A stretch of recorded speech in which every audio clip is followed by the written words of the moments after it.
Todo empieza durante los años 1600 con las primeras incursiones europeas a Asia.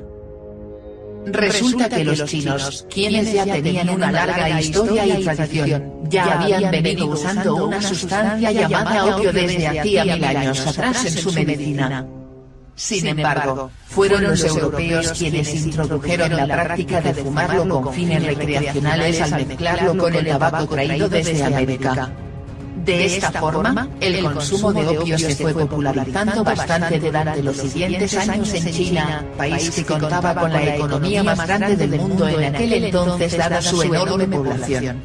La economía china se consideraba en cierta forma como hoy en día se considera a la de Estados Unidos, rivalizada únicamente por India en ese entonces. Así, fumar opio se convirtió en un hábito tan común en China, que el gobierno de este país empezó a tomar medidas contra esto por sus implicaciones en la salud de quienes lo consumían en desmedida. Los chinos empezaron primero por prohibir el cultivo de amapola, luego la importación de opio, y finalmente prohibieron su consumo para finales de los años 1700.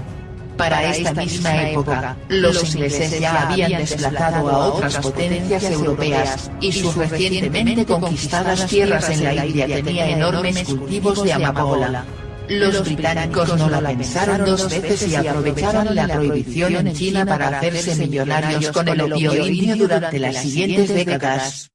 Fue de esta forma que la empresa británica, East India Company, se convierte en el primer gran cartel de la droga en la historia, pues ellos empiezan a introducir cantidades cada vez más grandes de droga ilegal en China, haciéndose muy ricos en muy poco tiempo. Aunque los británicos no fueron los únicos que traficaban ilegalmente con droga en China. Los Estados Unidos también metían opio clandestinamente en este país, el cual era traído desde Medio Oriente, aunque su participación en el mercado era de apenas el 10%. Pero la fiesta tenía que parar en algún momento, o al menos eso pensaron los chinos, y para mediados de los años 1800, los chinos se cansaron de la burla de los europeos a sus leyes, además de que estos carteles de la droga habían logrado corromper a un gran número de oficiales en el gobierno, lo que ocasionó que finalmente el emperador chino enviara agentes al puerto de Cantón para confiscar y destruir toda la droga que encontraran allí. Los narcotraficantes británicos estaban en shock, no podían creer lo que estaba sucediendo, y decidieron acudir al Parlamento británico para pedir su intervención en el asunto. Efectivamente, el gobierno británico y su reina aprobaron la intervención militar y decidieron irse en una guerra frontal contra China para defender a sus narcotraficantes. Aunque no fue solamente una, sino que terminaron siendo dos guerras, en las cuales varias potencias europeas terminaron involucradas, logrando someter a China y obligándola a legalizar el consumo y comercio de opio de una vez por todas. Además de esto, los británicos se adueñaron de Hong Kong y obligaron a los chinos a pagar por el opio que habían destruido, además de privilegios comerciales. Una gran humillación para esta nación asiática. Posterior a estas guerras, los europeos siguieron felices saqueando a China de todas las formas posibles e incluso llegaron a estar muy cerca de convertirla en una serie de colonias europeas para finales de los 1800, a lo cual otro país observaba con ansias de ser parte de la fiesta, pero a quien los europeos simplemente le negaban la entrada. Estamos hablando de Estados Unidos. El país norteamericano, aún joven, no contaba con la fuerza militar para competir en el ámbito internacional contra las potencias europeas, pero dio un gran paso hacia adelante cuando fue capaz de derrotar a España en 1898, lo cual le dio a las Islas Filipinas, que estaban muy cerca de China. Sin embargo, ya era demasiado tarde, y a Estados Unidos le tocó valerse de artimañas diplomáticas para proteger su comercio con el gigante asiático. Una de esas artimañas fue la política de puertas abiertas en el año 1900, la cual se trataba simplemente de que sin importar qué potencia europea reclamase una parte de China como zona exclusiva de influencia, cualquier país podría comerciar en esta zona. A pesar de que los Estados Unidos muy hábilmente lograron que los europeos firmaran este acuerdo, la realidad es que en la práctica esto era muy difícil de ejercer. Así que cansados de que los europeos los excluyeran del comercio con China, los estadounidenses se dieron cuenta de que habían estado jugando mal el juego todo este tiempo, pues en lugar de jugar del bando de los europeos, tenían que haber estado jugando del lado de los solitarios chinos y así abrir lazos comerciales y diplomáticos con este país. La forma en la que los Estados Unidos se idearon en 1906 esta nueva diplomacia con China fue a través de apoyar al gigante asiático en contra de lo que fue su gran humillación, es decir, las dos guerras del opio en las cuales Gran Bretaña los obligó a legalizar esta droga. Así, al presentarse a China como su gran aliado político contra el opio, los Estados Unidos pretendían inclinar la balanza a su favor, pues para los chinos, el opio se había convertido en el símbolo de dominio extranjero. De esta forma, los norteamericanos empezaron toda una campaña internacional en contra del opio, pero sobre todo en contra del comercio de opio con China. Pero había un gran problema, y es que para esta época, ya muchas potencias europeas tenían grandes economías basadas en el consumo de opio en sus colonias, como los holandeses o los franceses. Además de que los alemanes tenían una gigante industria farmacéutica sobre la producción de morfina y heroína, las cuales son creadas a base de opio. Así que al país norteamericano le fue muy difícil llegar a un acuerdo con las potencias europeas para restringir el comercio de esta sustancia. Pero tras años y años de esfuerzos, logró llegar a un acuerdo muy ambiguo y poco significativo en términos prácticos, el cual se conoce como el Acuerdo de La Haya de 1912, donde las potencias europeas se comprometen a restringir el comercio de opio, morfina, cocaína y heroína al plano medicinal y científico, además de disminuir la producción pero sin establecer una cantidad específica. Todas estas drogas eran de vital importancia en la medicina en aquel entonces y eran completamente legales. A pesar de que la adicción a estas sustancias ya se veía desde medio siglo atrás, no era común pensar que la prohibición fuera una solución, salvo por las facciones más conservadoras dentro de los Estados Unidos. Sin embargo, estas facciones conservadoras, aunque ya ganaban fuerza, no estaban ni cerca de ser mayoría en este país, por lo cual Estados Unidos estaba quedando muy mal internacionalmente al intentar obligar a otros países a tener leyes contra las drogas, pero sin ellos mismos tener ni una sola ley que restringiera las drogas de manera federal. Entonces fue allí cuando, presionados internacionalmente, los Estados Unidos, finalmente, crearon la Ley Harrison en 1914, su primera ley que regulaba las drogas. En este mismo año, sin embargo, la Primera Guerra Mundial explota, y los Estados Unidos termina uniéndose al conflicto bélico ya para el final de la guerra. Esta guerra catapulta a los norteamericanos en la geopolítica mundial, quienes lideran la creación de un organismo internacional llamado la Liga de las Naciones en 1919, la cual se convertiría luego en la ONU. Esta Liga de las Naciones sería muy importante porque los tratados de La Haya de 1912 que restringían las drogas, ahora eran honrados en este nuevo organismo internacional que tenía poder mundial. Durante este mismo tiempo, las facciones conservadoras estadounidenses, ahora impulsadas de cierta forma por la nueva ley Harrison, empezaron a ganar terreno hasta que lograron prohibir también el alcohol dentro de los Estados Unidos un año más tarde, en 1920. Entre estas facciones conservadoras, estaba la organización de mujeres conocido como el Movimiento de la Templanza, además de otras famosas organizaciones como el Ku Klux Klan, quienes basaban sus ataques contra las drogas y el alcohol en conceptos puramente racistas. Incluso, la Primera Guerra Mundial y su nuevo odio hacia Alemania añadieron su cuota en la prohibición del alcohol, pues los alemanes eran famosos por sus cervezas. En otras palabras, consumir drogas y alcohol se empezó a considerar antiamericano durante la guerra, pues el opio se asociaba con los chinos. La morfina y heroína se asociaba con las farmacéuticas alemanas. La marihuana por su parte se relacionaba con los mexicanos. Y la cocaína era temida si era consumida por negros, por lo que se conocía como el monstruo del negro cocainómano. Así que desde 1920 con el Volstead Act, el gobierno estadounidense creó una sola agencia especial para perseguir crímenes relacionados con alcohol y drogas y así inició su prohibición total. Esta prohibición tuvo varias repercusiones. Por un lado nacieron las mafias como las conocemos hoy en día. El crimen y la corrupción aumentó significativamente debido a esto. Los impuestos que el alcohol y las drogas antes pagaban al gobierno, ahora lo pagaban las mafias a las agencias corruptas de la ley para poder operar. La violencia aumentó desenfrenadamente porque ahora las disputas no se podían llevar a una corte, lo cual solo dejaba disponible el camino de la violencia.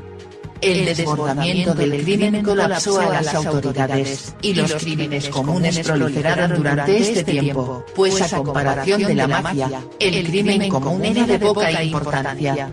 Paradójicamente, más leyes ocasionaron un ambiente de anarquía que se apoderó de todo Estados Unidos. Por otra parte, la prohibición causó que la adicción a las drogas de muchas personas empeorara dramáticamente su condición de vida, pues ahora el precio de los estupefacientes se había disparado por las nubes. Estas personas rápidamente se vieron en problemas económicos para poder costear su adicción, lo cual llevó a algunas personas a robar o a vender sus posesiones hasta quedar en la calle, e incluso eran encarcelados por consumir drogas. Esto creó un estigma social sobre los adictos que no existía antes de la prohibición, donde ahora las drogas se asociaban a la pobreza y al crimen. Por otra parte, el creciente tono de la prohibición fue creando también oportunidades de negocio poco éticas. En el caso de la coca y la cocaína, la empresa Coca-Cola logró que la prohibición jugara a su favor, pues a través de corruptos agentes del gobierno logró crear las excepciones a las leyes estadounidenses para ser ellos los únicos que pudieran hacer uso legal de las hojas de coca en aplicaciones no medicinales, algo que más adelante llegaría a niveles globales. Durante la prohibición también aparecieron los primeros emprendedores de la droga mexicanos. De hecho, el origen del cartel del Golfo se remonta a esta época. Y finalmente, otro de los efectos de la prohibición, irónicamente, fue el aumento del consumo de alcohol. Aunque probablemente este aumento se deba a factores meramente culturales y no tengan nada que ver con las leyes como tal, lo cierto es que durante la época prohibicionista, las mujeres pasaron de ser tradicionalmente abstemias, a ser bebedoras regularmente de alcohol y a frecuentar bares. Todo un cambio cultural.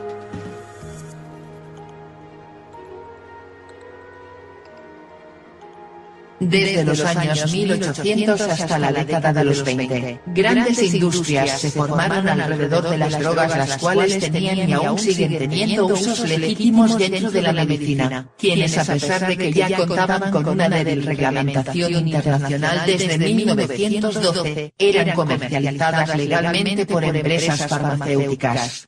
Tal era el caso de la morfina y heroína, las cuales eran comercializadas por Alemania, Italia, Países Bajos, Turquía y muchos otros países. Las hojas de coca y la pasta básica de cocaína por su parte eran comercializadas desde Perú, la isla de Java y Taiwán, y las cuales eran refinadas a cocaína de grado medicinal por Estados Unidos, Países Bajos y Alemania. Sin embargo, durante los 20 y los 30, los estadounidenses, quienes habían emergido como un nuevo poder geopolítico tras la Primera Guerra Mundial, siguieron presionando internacionalmente para poner ahora sí topes de producción de drogas a las potencias europeas en medio de su frenesí prohibicionista interno, y tratando de perseguir intereses privados como la monopolización de la hoja de coca y la cocaína por el brazo cocalero de la Coca-Cola. Recordemos también que quienes se lucraban mayormente de las drogas eran las potencias europeas colonialistas, por lo que para Estados Unidos era muy fácil decirle a los demás que aquella práctica estaba mal. Cabe aclarar que la prohibición total que vivieron los Estados Unidos no fue replicado en otros países, por lo cual las drogas seguían teniendo un comercio mundial estable, y Estados Unidos siguió produciendo cocaína con fines medicinales en este tiempo. La prohibición se daba solo en el uso recreacional de las drogas. Pero esta euforia ultraprohibicionista no duraría mucho tiempo al interior del país norteamericano, pues para finales de 1929 llegó una crisis económica de proporciones que el mundo no había visto jamás, y tras ver los negativos resultados de la prohibición y sin fuentes de ingreso para hacer frente a la crisis, los estadounidenses decidieron terminar la prohibición del alcohol para así recaudar impuestos mediante la venta legal en 1933. Para este tiempo ya los Estados Unidos habían formalizado en 1930 la institución que se dedicaba a perseguir los crímenes exclusivamente relacionados con drogas, ya aparte de la que perseguía el alcohol, la cual se llamó la FBN y la cual se convertiría luego en la DEA. A su mando estaba Harry Anslinger, quien por razones aún parcialmente desconocidas, inició una cruzada en contra de la marihuana.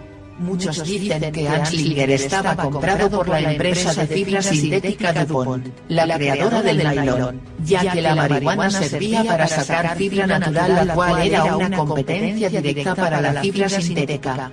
Otros dicen que fue debido a que el fin de la prohibición del alcohol asustó a Anslinger porque seguramente también iban a levantar la prohibición de las drogas, por lo cual era necesario crear un nuevo enemigo aterrador en la mente de los estadounidenses para así poder seguir en su recién ganado puesto. Lo que sí se sabe que es 100% cierto, es que Anslinger era notablemente racista, y usó a la xenofobia y al terrorismo de Estado para convencer al país de prohibir la marihuana en 1938. Anslinger también le otorgaría más adelante el total monopolio de la importación de las hojas de coca en Estados Unidos a la empresa Maywood Company, la cual era el brazo cocalero de la Coca-Cola, monopolio que aún se conserva. Esta relación Coca-Cola y el director antinarcóticos de Estados Unidos Harry Anslinger fue clave para el posterior éxito mundial de esta empresa. Paradójicamente, solo un año posterior al fin de la prohibición, los Estados Unidos empezarían a comercializar otra droga que tomaría al mundo por sorpresa. Estamos hablando de las anfetaminas. Mismo año en el que el partido nazi apenas se acostumbraba al poder en Alemania, y quienes, fascinados por los efectos de este estimulante, decidieron experimentar con un primo de esta droga creada en Japón, las metanfetaminas. Lo que hoy en día se conoce en el bajo mundo como Crystal Meth.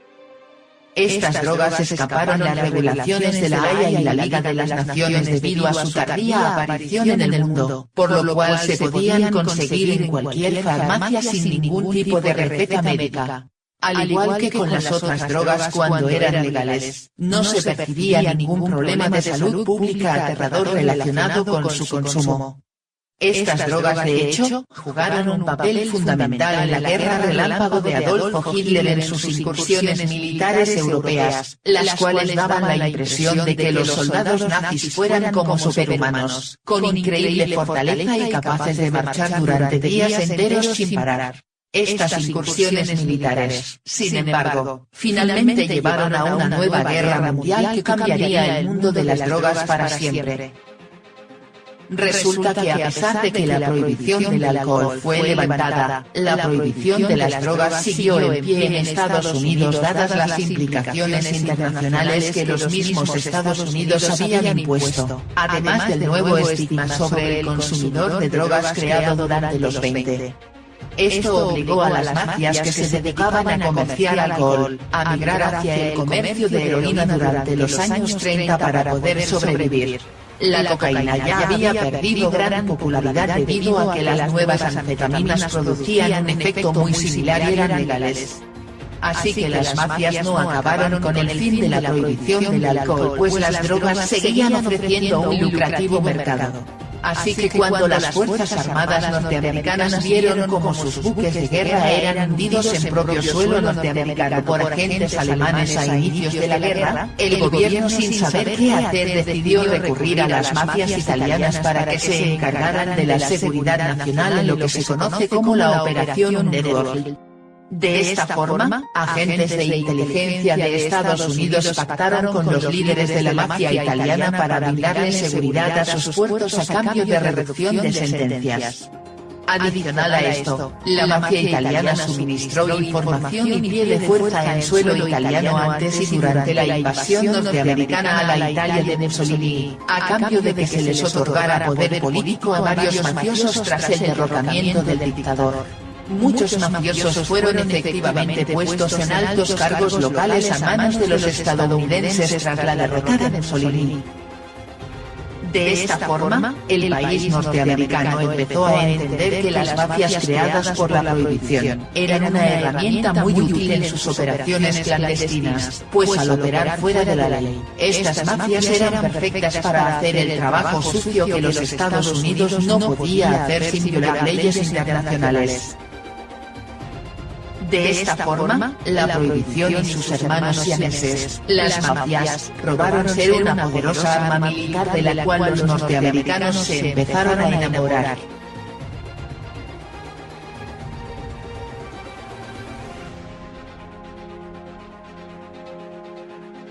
Por otro lado, Coca-Cola, el símbolo del capitalismo norteamericano, operaba muy de cerca con el ejército estadounidense en esta guerra para poner en funcionamiento las destruidas plantas de producción en el viejo continente, no sin antes prohibirle a Perú comerciar sus hojas de coca y pasta básica de cocaína con sus enemigos de guerra que eran Alemania y Japón, lo cual le dio a Estados Unidos y a su empresa cocalera el monopolio de facto de esta materia prima en el hemisferio occidental.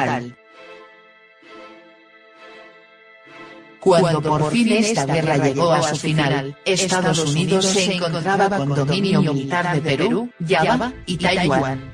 Es decir, las zonas en las cuales se cultivaba la coca y se producía la pasta básica de cocaína, además de dominar a Alemania y Japón, quienes eran los productores de la cocaína de grado medicinal.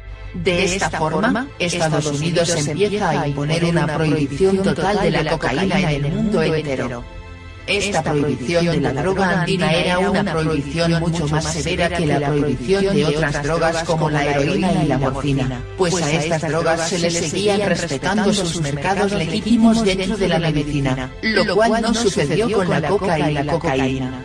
A pesar de que la droga andina y su materia prima, la hoja de coca, son un gran insumo en operaciones quirúrgicas debido a sus características únicas como anestésico vasorestrictor, o como medicina para el mal de alturas respectivamente, la prohibición de estas sustancias obligó a la medicina a operar con sustitutos, muy seguramente para proteger el monopolio de Coca-Cola sobre la planta sagrada suramericana.